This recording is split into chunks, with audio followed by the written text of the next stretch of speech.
Hi, welcome to this week's episode of Life After Death. This is our third episode. My name is Alexis, and I'll be your host. Today we're going to be talking about experiencing addiction from the outside. So I'm actually going to be interviewing my mom. Do you want to go ahead and introduce yourself? Hi, my name is Sarah Clark Stewart, and I'm Alexis's mom. And I've known her for 25 years now. Okay, so I'm going to start out with kind of a baseline question. Did you have any experience with addiction growing up? No, not really. We had family members that had mental health issues. Mm-hmm. And there were some family friends, but no, I never really dealt with it directly. Yeah, so what were some maybe preconceived notions that you had from the media or from any outside sources in terms of what you thought about addiction? So I grew up in the war, or the era of the war on drugs, and Just Say No. In fact, my mom was, grandma, was a volunteer and a very active volunteer in the Just Say No movement in the 80s. So my first memories of drugs are just the idea of using drugs are abstinence, don't try it.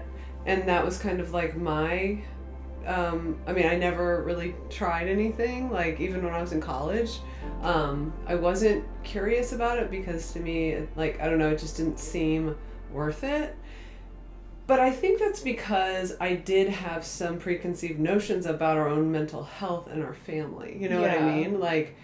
I had an aunt who had some problems. I had an uncle who had committed suicide long before I was born.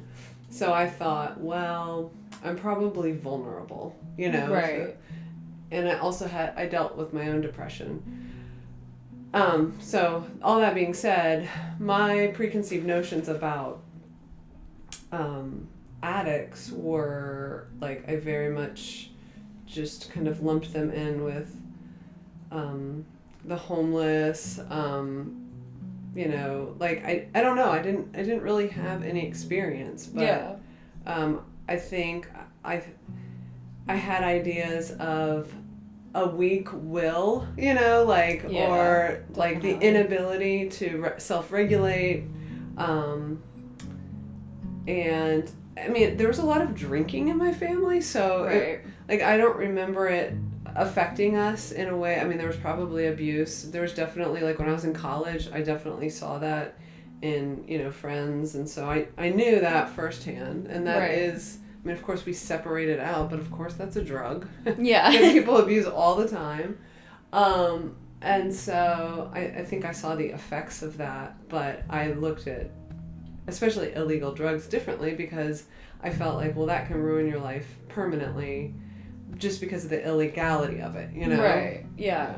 It's funny because I feel like I have a very mirrored experience in my perception towards drugs and maybe alcohol when I was growing up. Even the politics of the Ronald Reagan era of Just Say No to Drugs trickled down into the DARE program at my school, and I remember that was my first exposure to drugs because growing up, besides what I had heard about from on certain sides of my family, I really didn't know anything about it. So I remember being in 4th grade in a trailer at my school listening to the police officer talk about drugs and the scrambled egg analogy, which was such an old, it was already such an old advertisement at that point. But that's really what I knew about it up until I was 14 or 15. I really didn't even consider the possibility that I would ever use drugs or that anybody in my circle would ever use drugs. Yeah, you were pretty, just like me, you were pretty protected, from that kind of thing. Very much so. Jonathan and I were just talking about this yesterday, about how we grew up in this era of abstinence, the just say no to drugs, just say no to sex. Mm-hmm. And there was a lot of suppression because of that. It was there was a lot of fear around that. And then there was no context. Right. You're telling an 8-year-old not to do heroin. It's all right. Okay. It's pretty easy right now. It's so easy. Yeah. There's no context of mental health and what precedes somebody picking or falling into that. Right. They would say that marijuana is a gateway drug. Yeah. And I kind of thought of marijuana that way for a while until I became a little older, and then I realized that my peers were smoking, like in middle school, and still it seemed so foreign to me. Like I wouldn't even conceptualize smoking weed until I was like probably a sophomore in high school. But yeah, there was no like, these are your risk factors, you know, Right. if you come from maybe like a lower educated or impoverished households, or if yeah. your family did have mental health, then it's gonna, Right, or if you had a bad childhood. yes, yeah, for sure. So it, And yeah. I think that lack of context is like, you don't have an inner experience as a little, like say an elementary school age kid, which is when we got that war on drugs, or that, you know, just say no message. You don't have that feeling of that, the complex, you know, inner experience that you do as a 14 or 15-year-old, where you start feeling this pain and you need to relieve it. So you have no idea why. Yeah. It just looks like, you know, oh, these hooligans are getting together for whatever reason. Right. To smoke and to like, Yeah. you know, do all of these other things, and they're just doing it because they're bad people. Right. And I think that abstinence and that all or nothing mentality, for me, I was always such an all or nothing person that I felt like if you introduced one of these taboo subjects into your life, whether that's sex, drugs, drinking, or any other scandalous activity, that you were instantly like tainted, that you were dirty, and that you were now on the dark side or whatever. So in my experience, it was almost like, well, I'll go all in once one of those things have touched me. And I think and that's partially due to like this not even talking about it at all, and like sweeping it over there. Right. Yeah. You know, it's what other people do. Right. It's a very puritanical kind of approach to life, I think. Yeah. And I think that we had that in our household, like we, you know, all goodness and light, and we're raising children, and we were kind of isolationists in a way. We're like, no Disney Channel, it's too much materialism, nothing. And so it's like we kind of kept this very clean, you know, existence, and yet there was all this other stuff that we just didn't talk about because we didn't think we needed to. Right. Yeah. So have you ever felt that you personally struggled with addiction or addictive tendencies? And if it wasn't substances, did you have any other vices? Yeah, I think, like I said, like in college, I think there were times when I abused alcohol, you know, just like a lot of people do, to the point where you know, like it was a little bit out of control, and it would lead to depression. Yeah. But I don't think it wasn't until after you were born when things kind of just went like sideways for me, because it was a lot to handle as a 22-year-old, you know. It was like, so I had a postpartum, you know, just like chemical imbalance. I definitely was severely depressed. And so I think from then on, I self-medicated a little bit, you know, like with alcohol, and just, I don't know, like there were no like other substances in particular, but there was a lot of behavioral, like avoidance, like a lot of, you know, issues between me and your dad, and then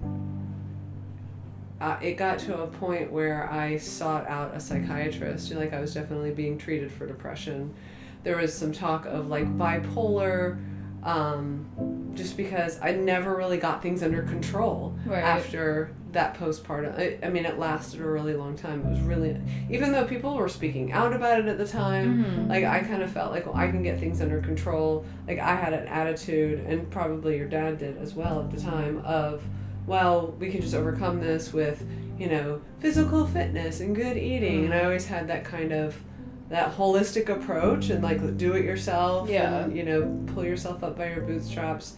So I went through a good long, probably 6 to 8 year period,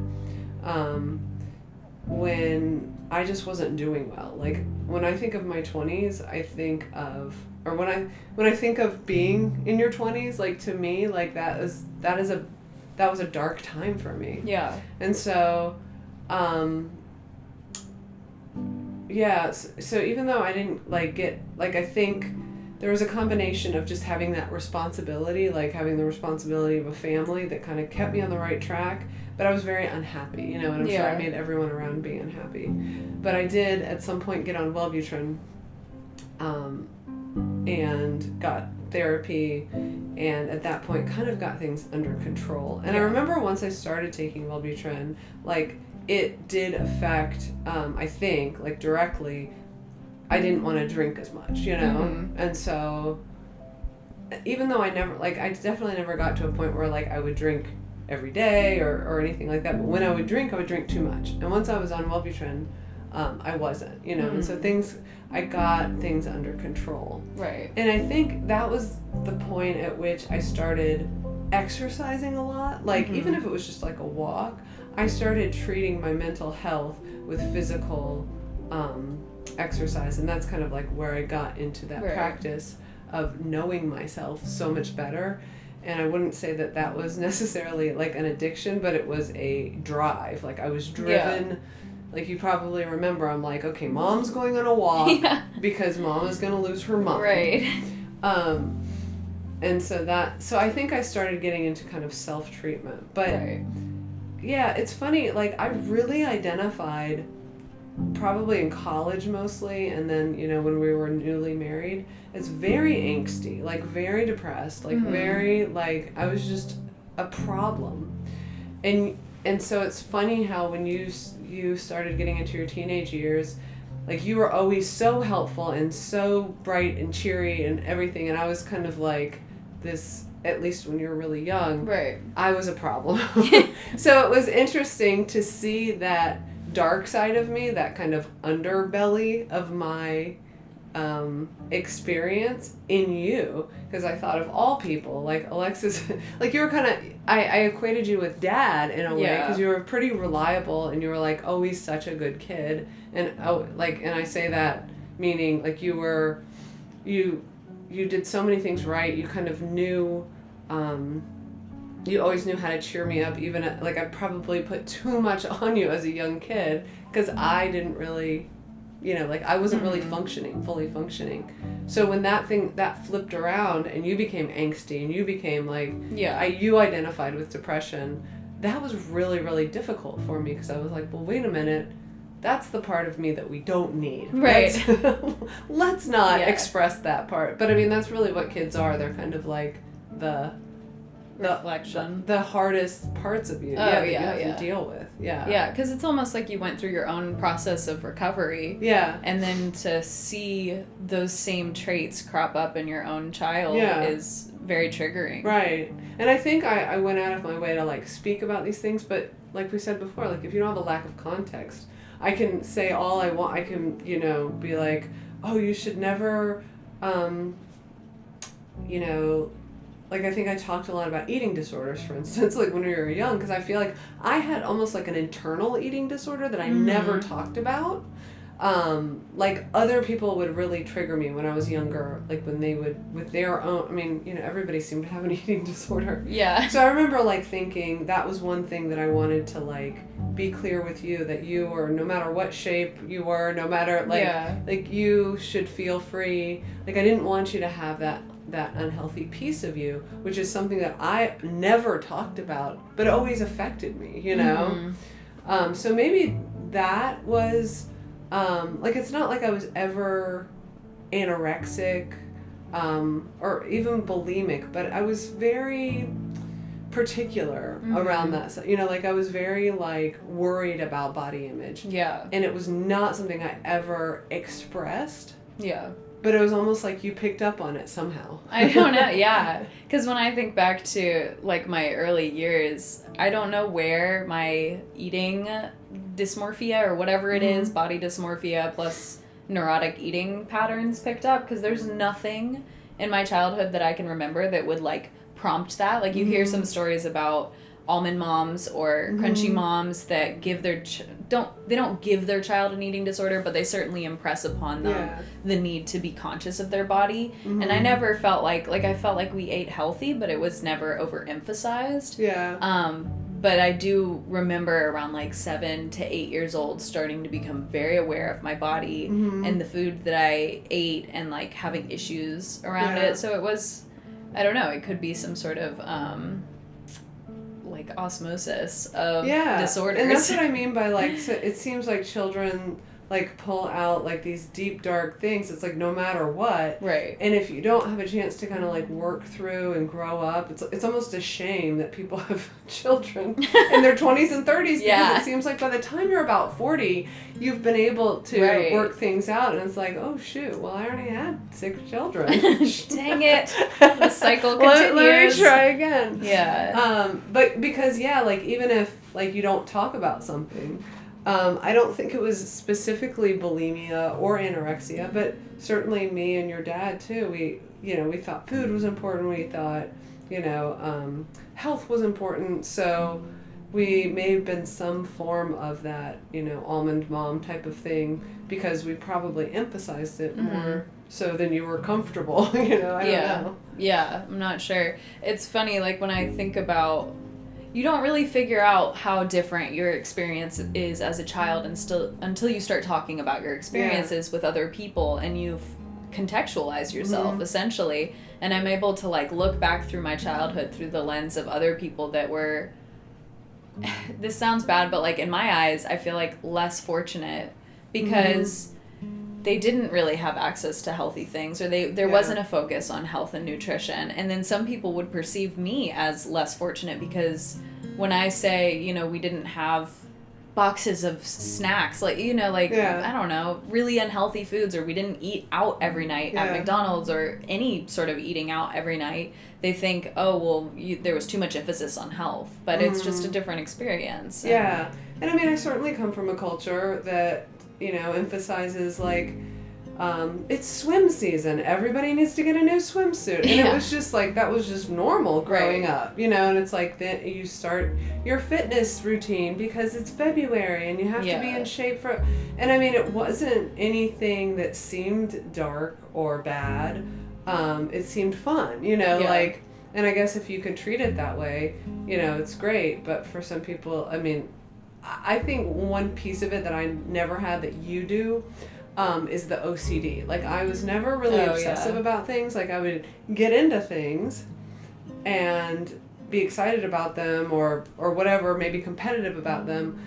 And a lot of times I would just kind of let them go. And, like, maybe when you were introduced to the same thing, you would obsess about it, I have a lot of hyperfixations and things that, like, obviously I've never been diagnosed with real OCD, and I don't know, but I certainly treat the things that I do as if, I'm obsessive about whatever it is, and then there's compulsive behaviors that I feel like I have to follow through with, or something bad is going to happen. Right. So, and then you not grew up, but you were in high school and in college in the 90s, which was some of the most toxic time for, like, body standards for American people, because, I mean, you think about, like, the models back then and the runway models, and it was becoming accessible, and, I mean, the internet was not really a thing, but it was a lot of thinspiration. Oh, yeah, it was definitely, and kind of the drug body was really heroin chic, that's what it was. Like that was, and so I think if you don't have exactly that body type, and it's funny because it's all relative, right? Like, I felt like I didn't have that body type because I didn't. But I'm, like, I certainly was very fortunate with my body type. It just wasn't that specific thing. Right. Which is really unfortunate, because it's like, that is just one very specific body type. And it's so beautiful when people can find their beauty in their certain body type. Yeah. And this is not me being like, oh, everybody's beautiful. It's more like there are all these different types that you see more often now. So you're right. Like, I don't think I thought it was a toxic environment in the 90s, but looking at it compared to now, it's like there's so much more representation. Yeah, for sure. So much more representation and so much more, I don't know, just it's more fluid when it comes to standards of beauty. Yeah. When did you begin to feel the effects of that addiction, and were you able to identify the symptoms of addiction immediately? So I think I started feeling the effects probably when you were a junior in high school. I felt that there was something wrong when you were a freshman or sophomore, but it was just typical, just conflict, just growing up. But there was something really wrong by the time the end of your junior year. And it's funny because the one thing I remember is that I detected cigarette smoke and smoking. And I remember thinking, like, at that point you had decided to not go back and forth, and you were just living here. Right. Full time. And that was really stressful because it was like, of all the times, like, that I want full custody, it's not now. It's not that unconditional of love. Like, why do you want to live here all the time? Yeah. So, because my stinky hormonal cigarette daughter. I wasn't equipped to handle that. Yeah. But I was like, okay, so I kind of put down these like very arbitrary, I mean, they weren't arbitrary, but it was like, well, you can't smoke and live in this house, right. And so there would be like those signs.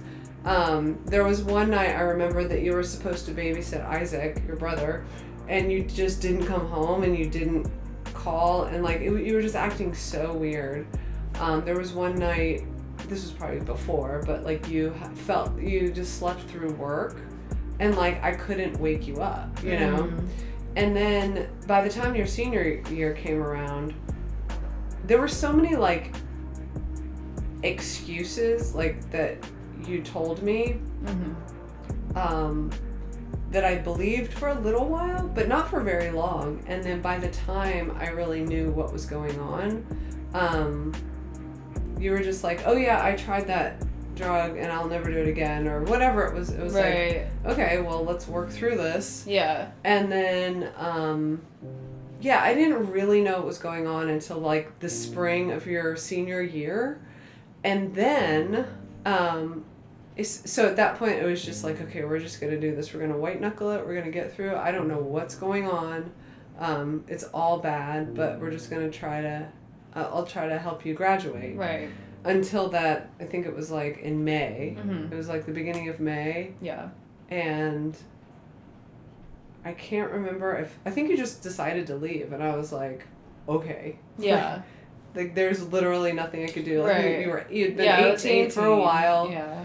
And at that point I knew something was really wrong.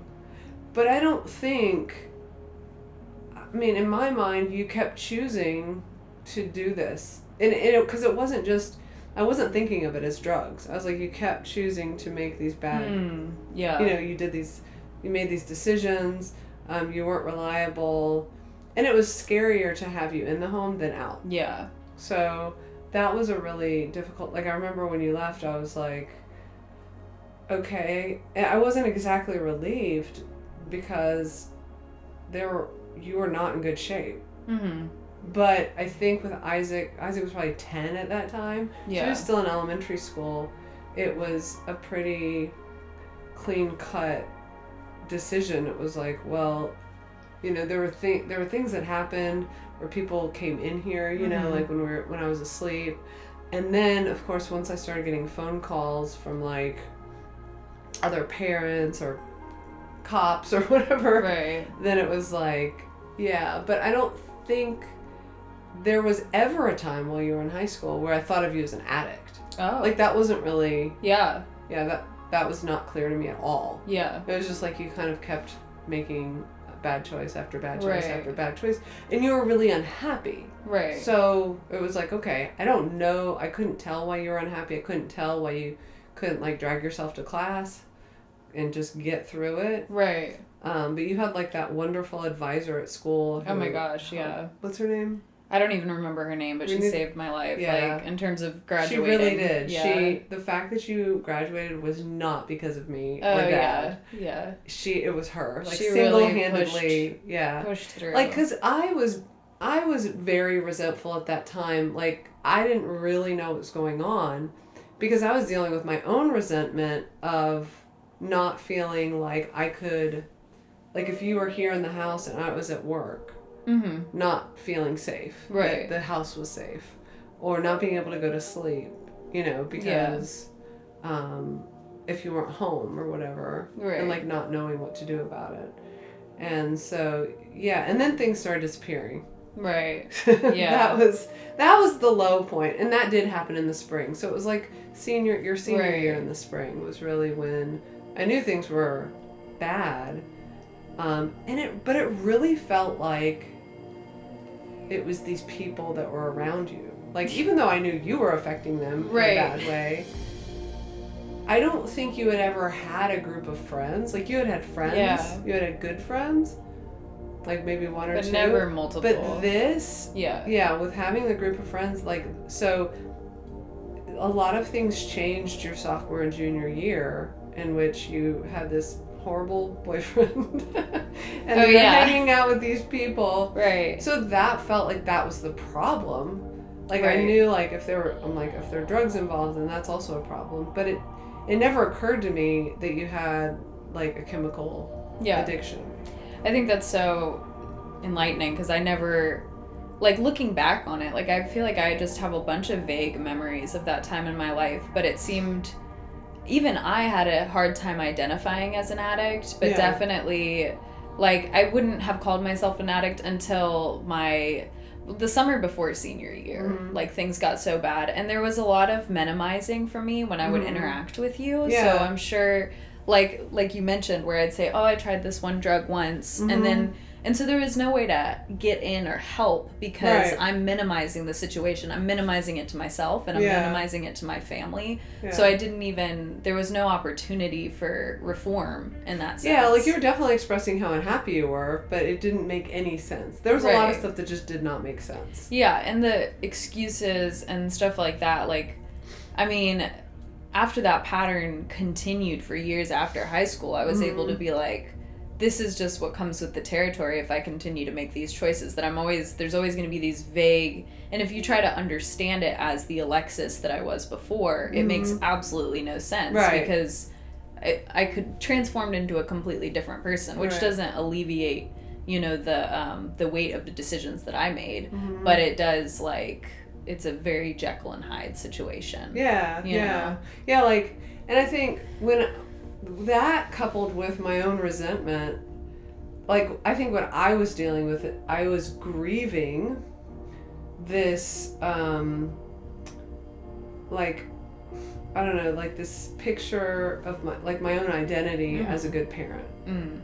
Because I was, like, thinking, oh, well, I did all these things, I made all these sacrifices, I kind of, like, I did them before I even knew who I was. Yeah. So it's like I had grown, and we kind of grew up together in a way. Like, I definitely was. Yeah. They say that you're not really an adult until you're about 26, like, biologically, like, you're not fully. So there were 4 of those years where you were. Anyway, so I was growing and growing, and I felt like I had become a better parent. Right. And it was too late, and so. It was too late to help you, and it was like, okay, I've become a better person, but also I did make sacrifices, like, and so I was grieving all of this. I'm like, well, what was any of this for? Right. And so I don't think I had enough bandwidth to even go into the problem of, like, I don't know what's wrong with you, but you're definitely you've become my enemy now, so I can't even, like, because you could easily take us down. Like, it felt very much like an attack on my stability, financially, my security, like, literally my security in the house. So it was really hard to dig into any kind of help. And maybe if I had been in a different situation, like, I sometimes think, like, if Dad and I had still been married, what would that look like? And I'm sure if we had been, that would have been the end of our marriage, Yeah. So that, it's not like it would have been easier. Right. I think it's more of me as a person. I just was not, like, I was not ready to have a teenager, probably. Right. Certainly not somebody who was, like, I was kind of still working on myself. And then suddenly I had to really pay attention to what was going on with you, and I did not like it. Right. And it's really, like, it's so senseless, because, I mean, could do everything right, and an addict or somebody born with that like predisposition is I believe going to do that no matter what. Like they are going to fall into that. And I think no matter what you had done at the time, I was not ready to get sober. So there was really, but I mean, obviously you didn't even know that in that moment. Like even if you had known that this is addiction and we need to treat it as such, like it obviously took me, 5 times going to rehab to even get and stay sober. So as a teenager who was going through multiple layers of mental disorders and addiction, there was no fighting chance. Yeah, and I think when we got to a point, like, at the end of your senior year, I mean, I think I was even resentful that we had to take you to rehab, and it was like, okay, well, it's like I didn't want to face this, and so at that point we faced it. Yeah. And that felt like, well, that was a huge ask. Like, you're welcome, there you go. Right. Now you're going to be better. So that was really frustrating after that. Right. I mean, because, of course, I was absolutely clueless about addiction. Like, I didn't know. And I guess I did look around and see. I started reaching out to other families and see what they did. And I just saw family after family, like, people who are very financially well off just completely just ruining, or going through their savings, getting second mortgages. And it looked so scary, and it was like, well, I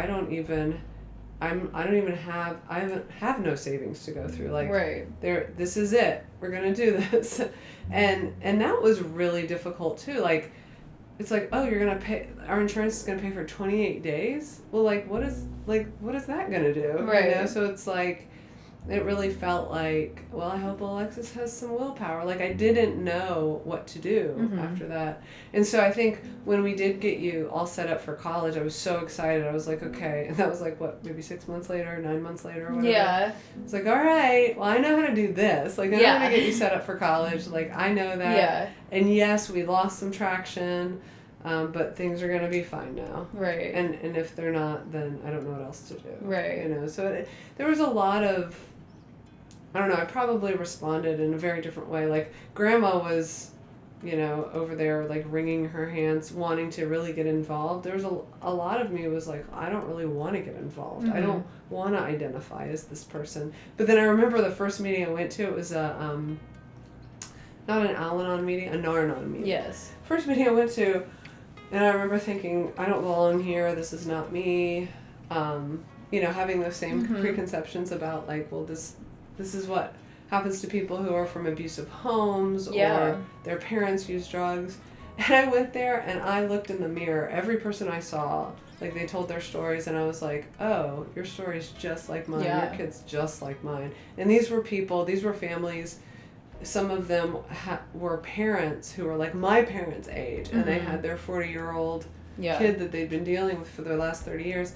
And so, like, I didn't want that either. Like, I hated looking at that because I'm like, oh, well, I'm 6 months into knowing about this. Yeah.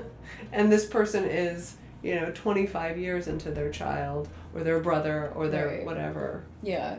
I mean, I had the same feel, like, going into rehab, and I think a lot of addicts and alcoholics share that sentiment of walking into their first meeting or their first experience with recovery and thinking, I don't belong here. And I remember coming up with justifications in my own head for why I was an addict, because I too thought this has to come from trauma. So I would think about, like, my high school relationship, and I'd be like, oh, well, there was abuse, so that's probably what it was. Right. And I was grasping at straws to try to put reason and sense into why I was the way I was, and to try to alleviate the blame and the guilt and the shame of it all, but I wasn't ready to take accountability, and I wasn't ready to identify as an addict or an alcoholic, because that's such a forever thing. So as a parent, I can imagine that, like, to even be able to grasp the fact that your child has this thing that's gonna go on forever, question mark, like, when is this gonna end? Is it just perpetual? And especially, that would terrify me to see, the older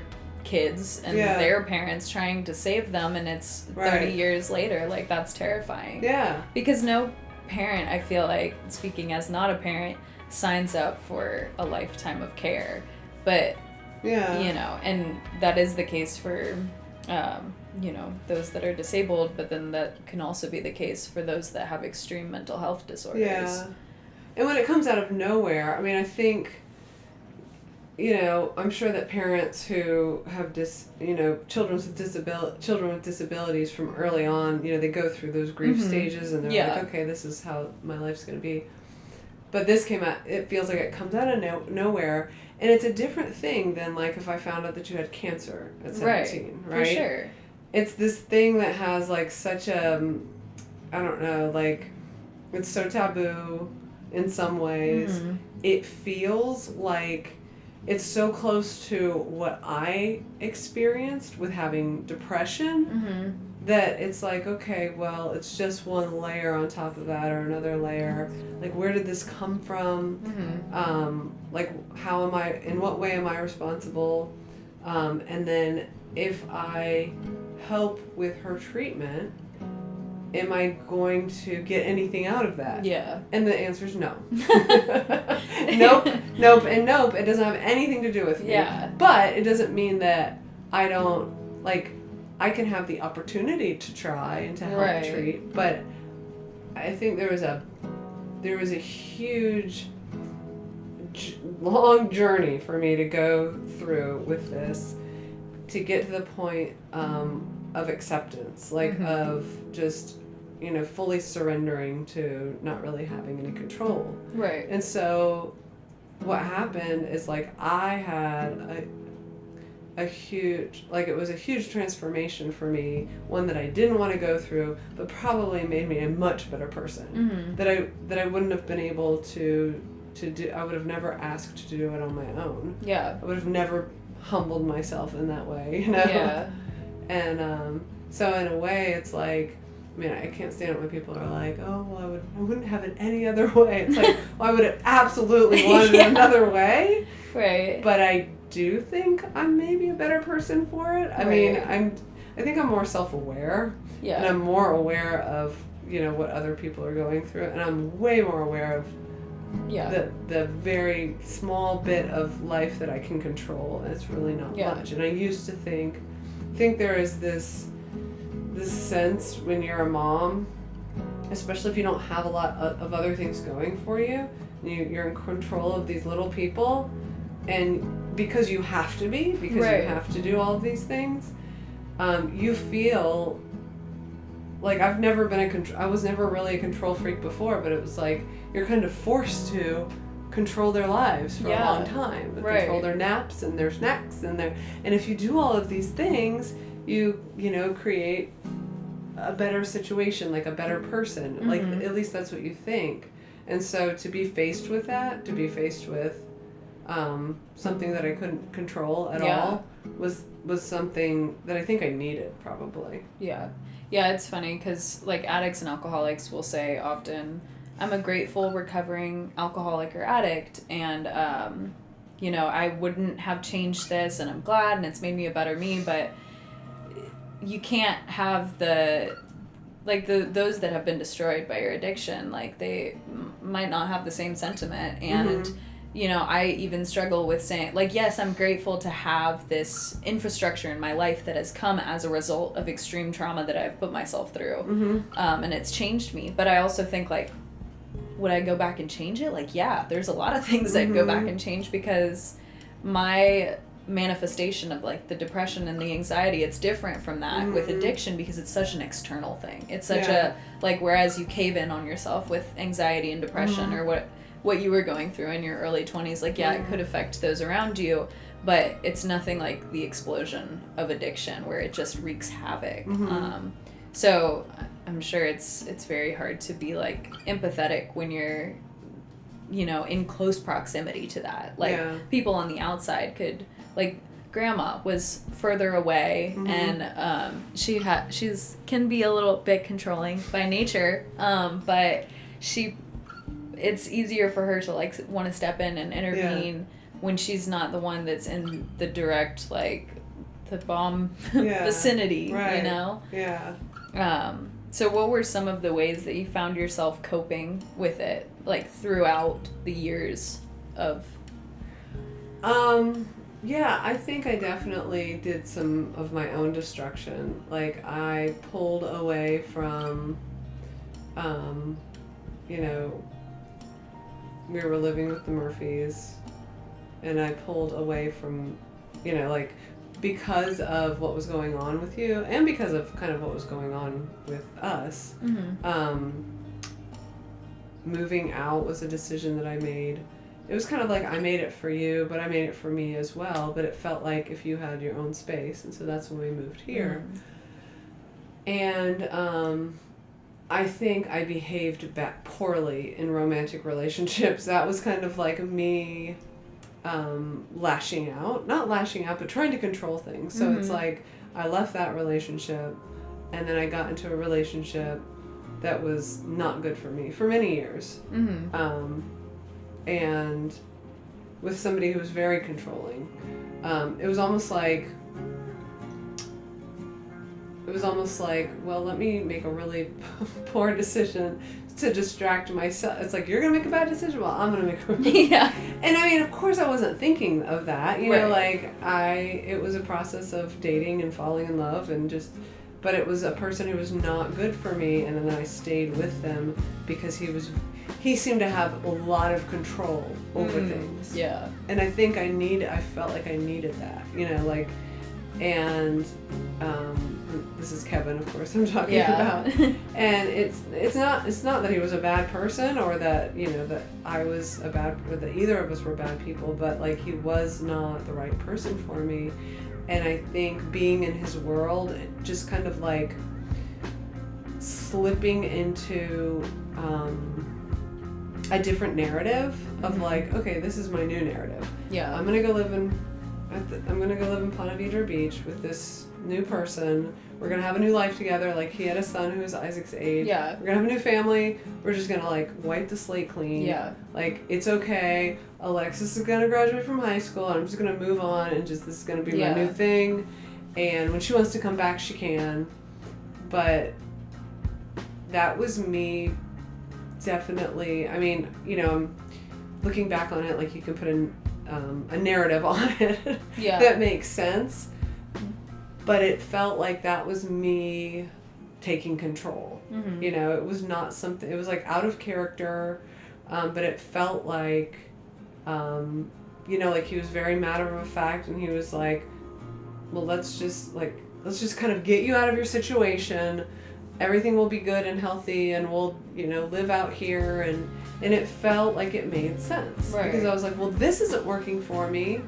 None of the stuff I've ever done has worked. That's how it felt at some point. Yeah. That wasn't true. I was telling myself a lie. Right. Like, Isaac was perfectly happy. Like, things were okay in many regards. But I was like, well, clearly I've made lots of bad decisions as a parent. Yeah. Like, I thought this was proof of that. Right. So I'm going to pivot and do things very differently for the rest of Isaac's childhood, because I did not do it right. Yeah. And so, I mean, you probably don't know this, but he was a version of, for me, a version of what your dad was, but he was like more extreme. Like, he was a little bit more, meaning I thought, well, maybe I'm supposed to be in that traditional relationship again. Like, maybe that is the right thing for me. It's the right thing for the kids. It's, and maybe it was just like a train wreck. So it's like, maybe I should leave this. Yeah. And how would you say, like, your coping mechanisms evolved throughout the years? Like, did you ever find reprieve in, like, self-discovery? Yeah. So yeah, I mean, I think I slowly started to change. I realized how, I mean, that wasn't the only thing. That was a manifestation, a big manifestation of being unhappy and coping in unhealthy ways. But I was also not a great person to, like, not a great friend, and not, you know, like, I was just not a happy person. And I started changing. I think I almost quit my job. Like, I just wanted everything to change. Yeah. And I think at that point, that's when, like, COVID hit. Yeah. And, you know, that's when everybody, it seemed like, turned inward in some ways. And what I started doing is not necessarily like meditation or even yoga. It was literally, I was doing these breathing exercises. Yeah. Partly because, I don't know, it was just like this health thing. I started kind of getting into more of a mental health space. Yeah. Where I was like just trying new things, you know, like I was trying, I had a therapist, so that's one thing I didn't mention. That was a lifesaver. Like, so I had a therapist before this even happened, and he helped me through this in a big way. Your dad was really helpful too. Like, he had good boundaries. So that was definitely, he was a helpful partner in this. Even though both of us had no idea what we were doing. He has a brother who has an addiction, so he was helpful.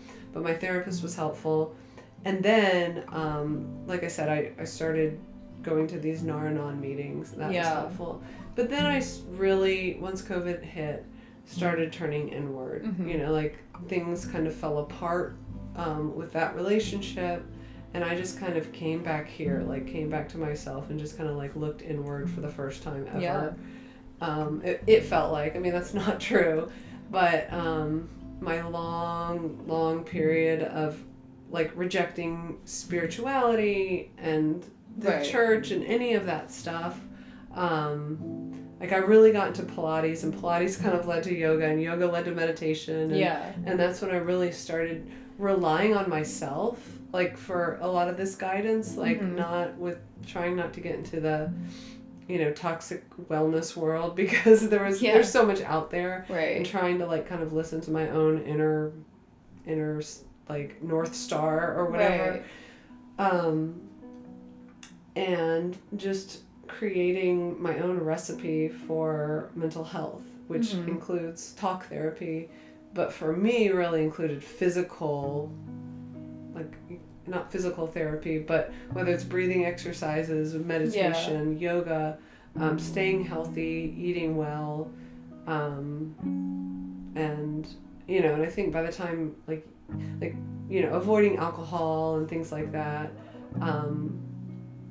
but more importantly, just really turning inward and being like, what is this? You know, just really kind of clearing out all of that crap and all of that ego, and the resentment came from holding on to this identity that was not true anymore. And it was so precious to me to be like a good person and a good mom and be right and, you know, be doing the right thing, and I had to let all that go and then kind of rebuild. It's interesting because you like use a lot of buzzwords to me, that like resentment, and how you were talking about your security being threatened. Like in the program of Alcoholics Anonymous and the program of Narcotics Anonymous, there's so much like mirrored language to that, where you know, we have a big focus on purging yourself of resentments, or facing them, talking about them with somebody else and addressing them wherever the root cause is. And then there's also like a step in the 12 steps where you talk about what instincts of yours have been threatened to make you feel this way. So whether that's the security instinct, the instinct for prestige, the want for self-esteem, material security, ambition. It's like we have these list of instincts that we can go through to kind of identify. And I find it interesting how, like, you know, those are kind of things that people come to organically when they're doing self-work, where they start to identify, like, oh, resentments hurt me. Oh, these fears that I hold on to come from something, and they need to be addressed eventually. So I think that's interesting.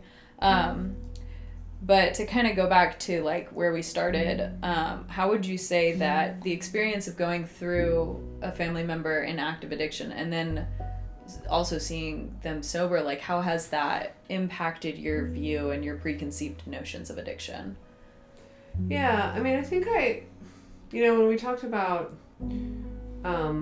coping mechanisms and just, you know, reaching out for help and things like that, I never really dug into the Nar-Anon families, and I could have done that more. I feel like I should have.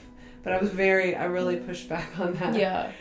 So I would highly recommend that to families because I think it's scary, but like it's something I wish I'd done more of. But like I said, my therapist was really helpful.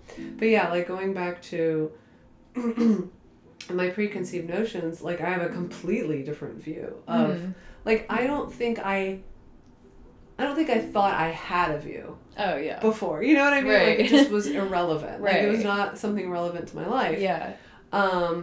So as much as like I felt like I was empathetic towards people with addiction problems, like people with mental health problems, but I think going back to feeling threatened or protecting yourself against something, I was like, well, yeah, but I don't have empathy for anybody who's that close to me, like like for like a child says so much about you, right? Like it's also it's like this expression to the outside world of this is who I am. I'm like, oh yeah, I empathize with all of these other poor people, but basically that's pity, right? I pity them. Yeah. But when it came to really being honest with myself about how I viewed people with addiction, I think it was this there's this like sense of weakness of like, you know, not having a strong enough will.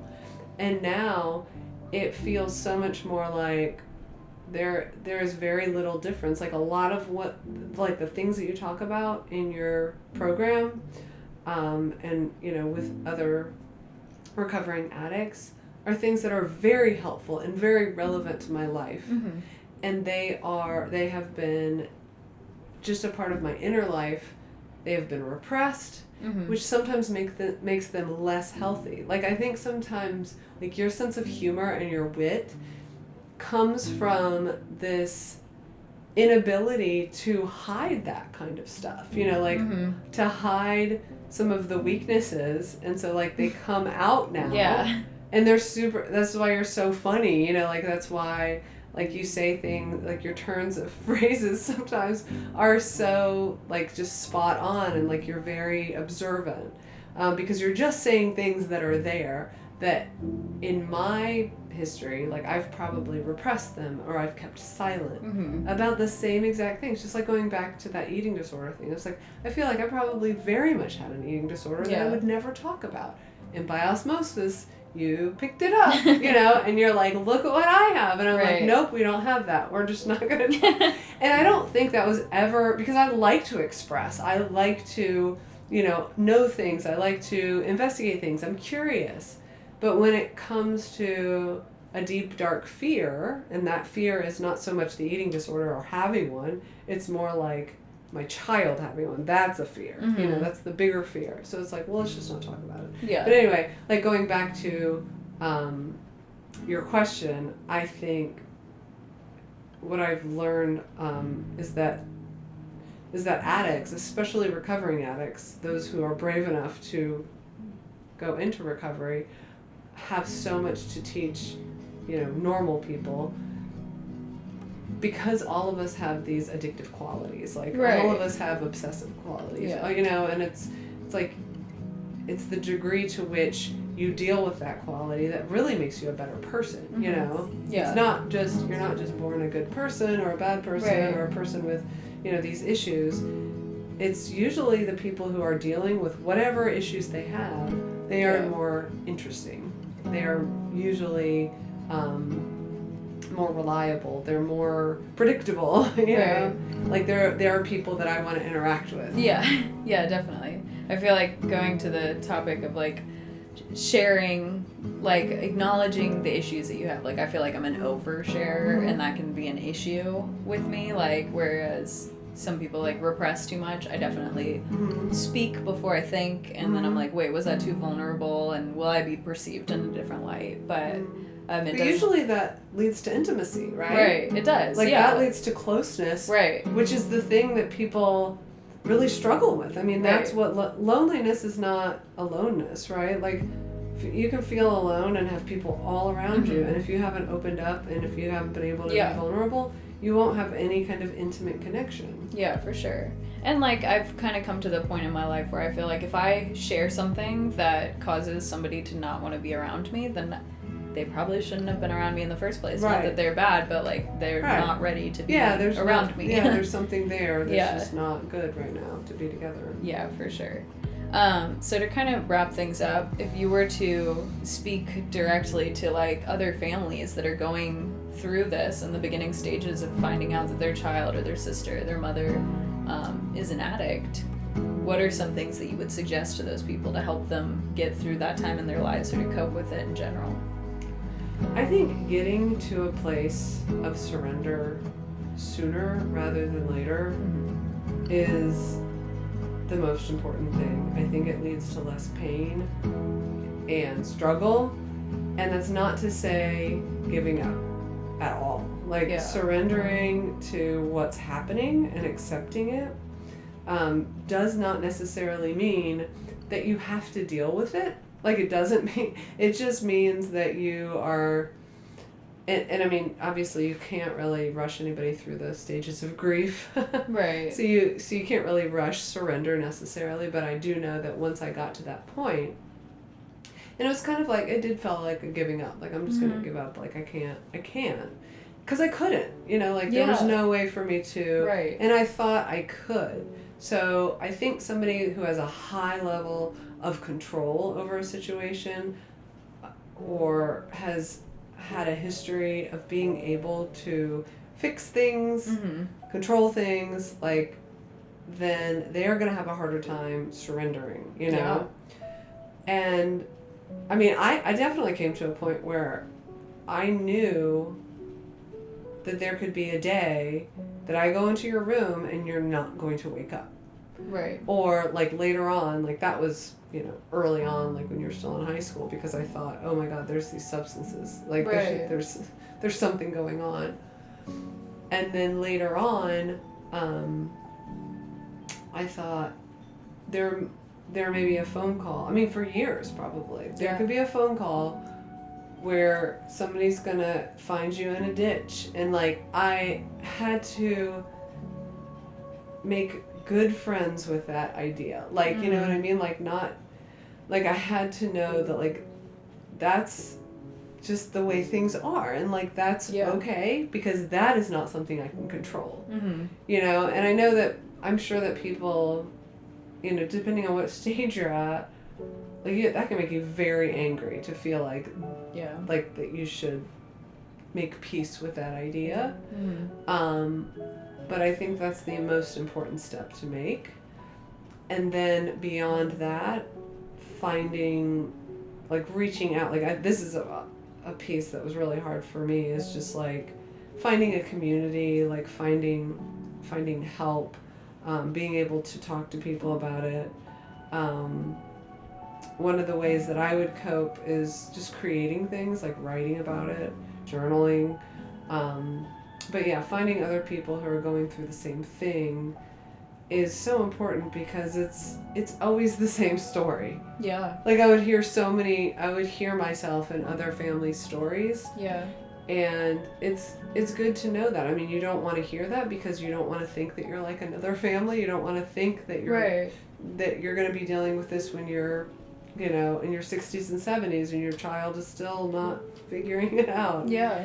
But I mean, I think that's really important. But I think the inner work is probably more important than anything. Like look at yourself. Like what I was looking at myself at first the wrong way. I was like, what is wrong with me as a parent? And it was like, oh, well, I did a lot of things on the outside that made me a good parent, but I was not really a good person. Being a good, like, whatever that even means. Yeah. And so I think finding peace in my own inner life made a huge difference